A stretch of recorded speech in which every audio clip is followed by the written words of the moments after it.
அன்புள்ளம் கொண்ட VR TV நேயர்களே, திருவரங்கம் ஸ்ரீ ரங்கநாத துணையுடனும் பழனி ஸ்ரீ பாலசுப்ரமணியர் அருளுடனும் நான் உங்கள் ஜோதிடர் வெங்கடேஸ்வரன்.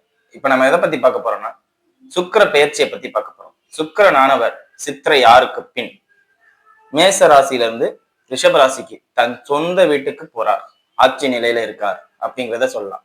இந்த அமைப்பானது எந்த மாதிரியான மாற்றங்களை பொதுவா தரும்னு பார்த்தா, டெக்னாலஜி ரிலேட்டடா வளர்ச்சி. ஏன்னா சுக்கரனாவே நம்ம யூஸ் பண்ற செல்லுல இருந்து, ஆக்சசைஸ்ல இருந்து, ஏசில இருந்து, இந்த மாதிரி நம்ம மனுஷனை சௌரியமா வச்சுக்கிற அனைத்து விஷயங்களுமே சுக்கிரனை தான் குறிக்கும் அப்படிம்பாங்க.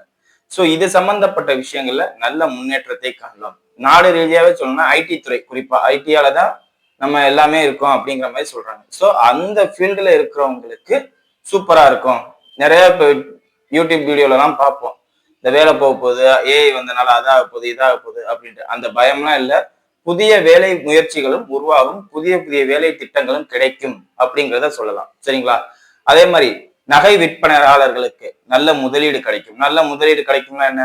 ஒண்ணு, தங்கத்தோட விலை ஏறும், இல்லையா தங்கத்தோட விலை இறங்குறனால மக்கள் அதை அதிகமா வாங்குவாங்க அப்படிம்பாங்களா. சித்திரை 6க்கு பின் இதெல்லாம் நடக்கும், நீங்க பார்க்கலாம். அதாவது தங்கத்தோட விலை 1க்கு 2 ஏறி போகும். இப்படி ஏறினாலும் அவங்களுக்கு லாபம் தான், இல்லையா? தங்கத்தோட விலை இறங்கினால திரும்பி எப்படி இதை நம்ம வாங்குறது அப்படின்னு மக்கள் ஆர்வப்பட்டு வேகமா வாங்குவாங்க. சோ சுக்கிரன் ஆச்சுங்கிறனால எல்லார்ட்டையும் நகை இருக்கணுங்கிற அமைப்பு இருக்கிறனால, நான் 2வதா சொன்னேன் பாத்தியா, தங்கத்தோட விலை இறங்குறதுனால வருமானம், அந்த அமைப்பை கொடுக்கும் அப்படிங்கிறத சொல்லலாம். சரிங்களா? சோ இந்த மாதிரியான மாற்றங்கள் கிடைக்கும் அப்படிங்கிறத சொல்லலாம். அதே மாதிரி வசதி வாய்ப்புகள் நிறைய உருவாகிற மாதிரி அமைப்புகள் அனைவரோட வீட்டிலும் நடக்கும். காரணம் என்ன? சுக்கிரன்ங்கிறனால திருமண அமைப்பு, திருமணம் சம்பந்தப்பட்ட விஷயங்கள் எல்லாமே பொதுவா அதிகமா நடக்கும், அதிகப்படியான மகிழ்ச்சிகரமான விஷயங்கள் நடக்கும் அப்படிங்கிறத சொல்லலாம். சரிங்களா? இது பொது பலன். இந்த மாசத்துக்கு எல்லாருக்கும் எப்படி இருக்கும், இன்னும் குறிப்பா சொன்னா இந்த சுக்கிர பயிற்சியில எப்படி இருக்கும் அப்படிங்கிறத பத்தி. இப்ப வாங்க 12 ராசிகளுக்கும் எப்படி இருக்கும் அப்படிங்கிறத பார்ப்போம். கன்னி ராசி என்பவர்களே, ராசியாதிபதி ராசிக்கு 7ஆம் இடத்தில் நீச்ச நிலையில இருக்கார். சித்திரை 17க்கு அப்புறம் தான் உங்களுக்கு எந்த ஒரு விஷயமே பாசிட்டிவா நடக்கும் முழுமையா சொல்ல முடியாது, கொஞ்சம் பிரச்சனை இல்லாம நடக்கும் அப்படிங்கறத சொல்லலாம். காரணம் என்னன்னா, புதன் நீச்சம் ஆறாரு, அடுத்தது புதன் 8ஆம் இடத்துக்கு போறாரு. ரெண்டுமே ரொம்ப தவறான செயல் தான். சோ நீங்க ஸ்டெடியா இல்லை. இதோட முக்கியமான விஷயம், ராசிக்கு இல்ல சனி இருந்து ராசியை தொடர்பு. நீங்க சொல்லுவீங்க, கன்னிராசிக்காரர்கள் ஒரு சிலர் வந்து நம்மள்ட்ட கமெண்ட்ஸ்லயும் சரி, பர்சனலாவும் சரி, போன் அடிச்சு பேசியிருக்காங்க. நெகட்டிவாவே சொல்றீங்க, நெகட்டிவாவே நடக்குது, எங்களுக்குலாம் நல்ல காலமே பிறக்காதா அப்படிங்கிறத பேசுறாங்க. உங்களுக்கு நெகட்டிவா சொல்லணுங்கிறது என்னோட நோக்கம் இல்லை. ராசிக்கு இல்ல சனி அப்படிங்கும் போதுல அந்த அமைப்பு என்னவோ அது நடக்கும். 2வது, இப்ப செவ்வாய் சேர்ந்துட்டாரு. ராசிக்கு 8ஆம் அதிபதினு சொல்லக்கூடிய செவ்வாய் ராசிக்கு எல்ல வந்து உட்கார்ந்துட்டாரு. சனி செவ்வாய் தொடர்பு. அதே மாதிரி ராசிக்கு எல்ல இப்ப புதன் நீச்சம் கேட்டாரு. எதை பத்தியும் சிந்தனை வேண்டாம். உடம்பு நல்லா இருக்கா, உயிர் நல்லா இருக்கா, நமக்கு உடம்புல எந்த அடியும் படாம இருக்கா, ஸ்கூல் ஃபீஸ் கட்டலையா, இருக்கட்டும், கொஞ்ச நாள் ஸ்கூலுக்கு போக வேண்டாம், இது தப்பு தான். ஒரு பிள்ளையோட படிப்பை நிப்பாட்ட சொல்றான் பாரு அப்படின்னு நீங்க பேசலாம், தப்பு இல்லை, நிப்பாட்டி வைக்கணும். அதே மாதிரி தவறான விஷயங்கள்ல ஈடுபடுறது, இளம் வயதில் காதல்ங்கிற பேர்ல ஏமாந்து போறது, இந்த அமைப்புகள்லாம் சர்வ சாதாரணமா உங்களுக்கு நடக்கும். காரணம் என்னன்னா, சுத்தமா நீங்க வீக் ஆயிட்டீங்க, சுத்தமா எதிர்ப்புகளும் அதிகமாயிருச்சு. இந்த உட்கார்ந்து சாப்பிடுற மாதிரி ஒரு சூழ்நிலை இருக்கிறவங்க சாப்பிடவே விடாத அமைப்பை கொண்டு வந்துருக்கு. இந்த அமைப்பு வந்து ரொம்ப ரொம்ப சிக்கலான அமைப்பு அப்படின்னு தான் சொல்லுவேன். சித்திரை 17க்கு பின்னும் அதே தான். என்ன இது நீச்சம், அது வந்து 8ல, இது கொல்லாம கொள்றேன், அது கொள்றேன் அப்படிங்கிறது. எங்க இந்த 9ல சுக்கிரன் இருக்கே, இது ஒரு பிளஸ் இல்லையா? கன்னிராசியின் பெற்றோர், குறிப்பா தந்தை இருந்தா அவர் சொல்வதை கேட்டு நடந்தால் எந்த ஒரு பாதிப்பும் இருக்காது. தந்தை பேச்சை முழுமையாக இந்த காலகட்டத்துல கேட்கணும். அவர் உங்களை வந்து கிணத்துக்குள்ள குதிரானாலும் குடிக்கலாம், தப்பே இல்லை. குதிச்சாதான் தப்பிக்கலாம், இல்லாட்டி ஏதாவது ஒரு ப்ராப்ளத்துல மாட்டுவீங்க. இந்த நேரம் முழுக்க முழுக்க கன்னிராசினரின் தந்தை தான் உங்களுக்கு பேருதவி அப்படிங்கிறத சொல்லுவேன். சரிங்களா? நிறைய பேருக்கு திருமண அமைப்பே பாலாயிரும், கணவன் மனைவி ஒற்றுமையே சீர்குலைஞ்சு போயிடும். எலியும் பூனையுமா இருப்பாங்க, நீ இரு இல்ல நான் இருக்கேன் அப்படிங்கிற அளவுக்குலாம் பேசிடுவாங்க. வார்த்தைகள் நிறைய அவங்க தான் பேசுவாங்க. இந்த வாட்டி உங்களை நான் குறை சொல்ல மாட்டேன், ஏன்னா அவங்களுக்குத்தான் 7ஆம் அதிபதி 7ஆம் இடத்துல செவ்வாய் சனி சேருது. அதாவது அவங்களுக்கு 2ஆம் அதிபதி செவ்வாய், 7க்கு 2. அப்படிங்கும்போது அதாவது சனி செய்யும் தவறான வார்த்தைகள் அவங்க தான் பேசுவாங்க, அவங்க பார்ட்னர்ஸ் தான் பேசுவாங்க. சகிச்சுக்கிட்டு வாழ கத்துக்கங்க. முடிஞ்ச அளவுக்கு அமைதியா இருங்க. சண்டை வருதா சரண்டர் ஆயிருங்க. சரி நீ தான் கரெக்ட் நான் தப்பு அப்படிங்கிறது மாதிரி சரண்டர் ஆயிருங்க.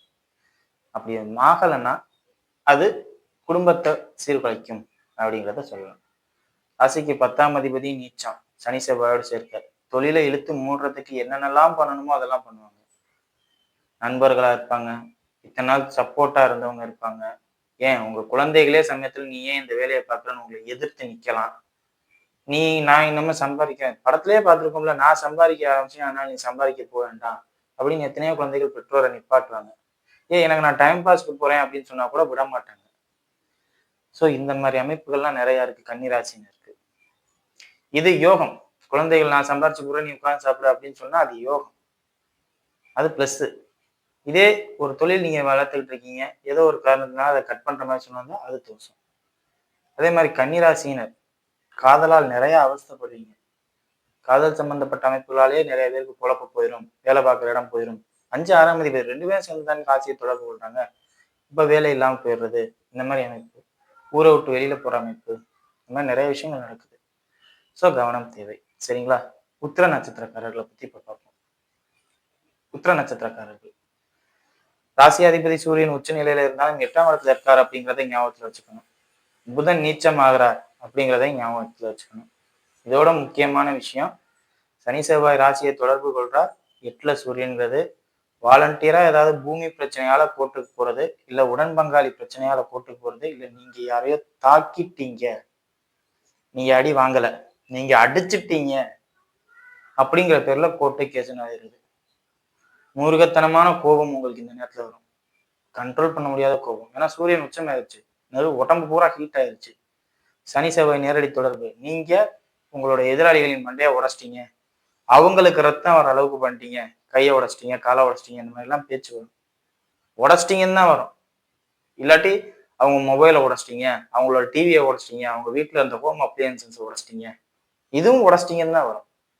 காரணம் என்ன? சனி செவ்வாய் நீச்சபுரன் ஒரு விஷயத்த அழிச்சித்தான் அப்படிங்கிற ஒரு பேரை சூரியன்றவர் உருவாக்குறவர். நீங்க அழிக்கிறீங்க அப்படிங்கிற பேர் வரும். இது வலுவா நடக்கிறதுக்கு காரணம் 8ல சூரியன் இருக்கிறதுனால. 8ல சூரியன் வரும்போதுல உங்களால் பிறருக்கு பாதிப்பை ஏற்படுத்தணுங்கிற அமைப்பையும் கொடுக்கும். குறிப்பா தந்தை பேச்சு இந்த நேரத்துல 1% கூட கேட்காத நட்சத்திரம் உத்திர நட்சத்திரம். ஸோ தந்தையின் பேச்சு கேட்டாதான் நீங்க எல்லா இடத்துலையும் தப்பிக்கலாம் அப்படிங்கிறத நான் ஆரம்பத்திலே சொல்லிட்டேன். ஸோ முடிஞ்ச அளவுக்கு அப்பா சொல்றதை கேட்க பழகுங்க. அவர் உங்களை அசிங்கப்படுத்த மாட்டாரு. அசிங்கப்படுத்தினாலும் ஏதாவது ஒரு நியாயமான காரணம் இருக்கும் அப்படிங்கிறது தான் உண்மை. ஸோ எப்படி நிதானமா சுதாரிச்சு பண்ணிக்கணுமோ அப்படி பண்ணிக்கணும். சரிங்களா? குருமார்கள் சொல்வதை கேளுங்க. அதே மாதிரி உங்களோட வாக்கு சாதுரியத்துக்காக எல்லா காலத்துலையும் ஜெயிக்க முடியாது அப்படிங்கிறத சொல்றேன். ஏன்னா நீங்க நல்லா பேச தெரிஞ்சவங்க கூட உங்க வாக்குச்சாதுரியம் எந்த நேரமும் பலிக்காது அப்படிங்கிறத சொல்லலாம். சரிங்களா? அடுத்தது அஸ்த நட்சத்திரக்காரர்கள். அஸ்த நட்சத்திரக்காரர்களை பொறுத்தவரை நட்சத்திராதிபதி 27 நட்சத்திரத்திலையும் சுத்துறவர். அப்படிங்கும் போதுல நேரத்துக்கு ஒரு பேச்சு, நேரத்துக்கு ஒரு சிந்தனை, நேரத்துக்கு ஒரு செயல்பாடு, நம்பிக்கையற்றவர்ங்கிற பேர் எடுத்துருவீங்க. அவன் ஒரு ஸ்டெடியான ஆள் இல்லையா, ஸ்டெடி மைண்டான ஆள் இல்லையா அப்படிங்கிற ஒரு பேர் எடுத்துருவீங்க. ஒரு வேலையை ஒழுங்கா பார்க்க மாட்டான், ஸ்டெடி மைண்ட் இல்லை, அவன் மனசுக்குள்ள இறங்கும் நினைச்சு குழப்பிக்கிட்டு இருக்கான், அவனும் குழப்பி நம்மளையும் குழப்பிக்கிட்டு இருக்கான், இந்த பேர்லாம் எடுப்பீங்க. குழந்தைகள் விஷயம் ரொம்ப ரொம்ப கவனம். குழந்தைகள் விஷயம்தான். 5ஆம் அதிபதி செவ்வாயோட சேர்றார். காதல் அமைப்பு, கௌரவ கொலைகள்லாம் நடக்கும். இந்த மாதிரி நிறைய டிவியில பார்த்துருக்கோம். நம்ம பார்க்காத விஷயத்த ஒண்ணு நான் பேசல. அதையும் பர்டிகுலரா இப்ப சொல்றேன். புதன் நீச்சமாயிட்டார், அடுத்து 8க்கு போறார். அப்ப சனி செவ்வாய் தொடர்பு நேரடியா ராசியில. நீங்க அந்த மாதிரி பண்ணிட்டீங்க, இல்ல அவங்க உங்களை பண்ணிட்டாங்க அந்த அமைப்பு காதலால். ஏன்னா 5ஆம் அதிபதியோட சேர்ந்து தானே செவ்வாய் இருக்காரு.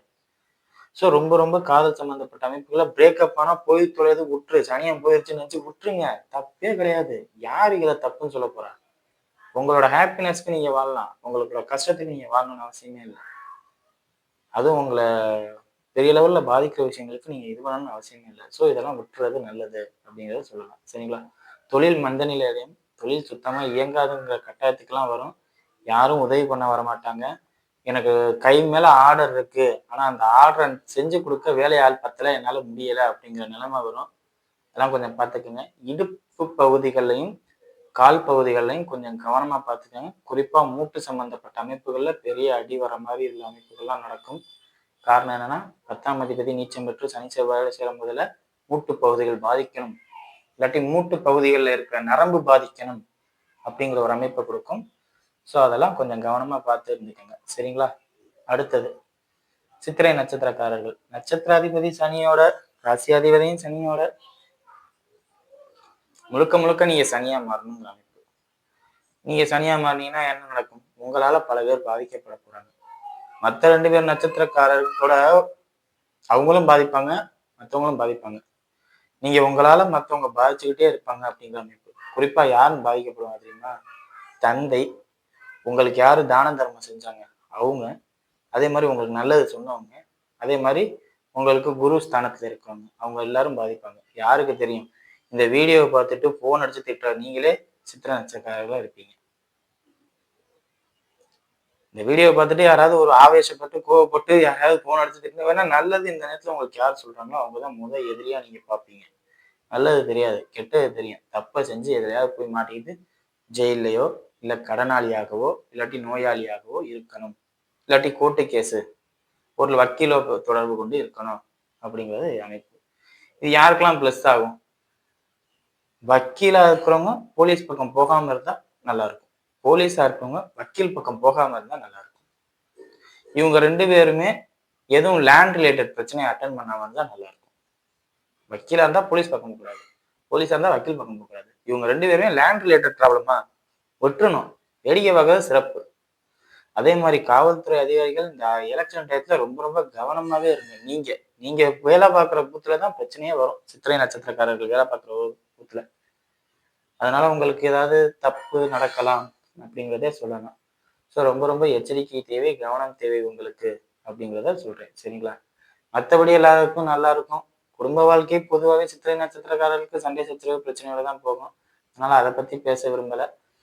இப்போ கொஞ்சம் நீங்க இறங்கி போனீங்கன்னா குடும்ப வாழ்க்கை கொஞ்சம் நல்லா இருக்கும் அப்படிங்கிறத சொல்லலாம். சரிங்களா? மற்றபடி எந்த ஒரு பாதிப்பும் இல்லை. வீடியோ இப்போதான் ஃபர்ஸ்ட் டைம் பார்க்குறதா லைக்ஸ் பண்ணுங்க, ஷேர் பண்ணுங்க, கமெண்ட் பண்ணுங்க.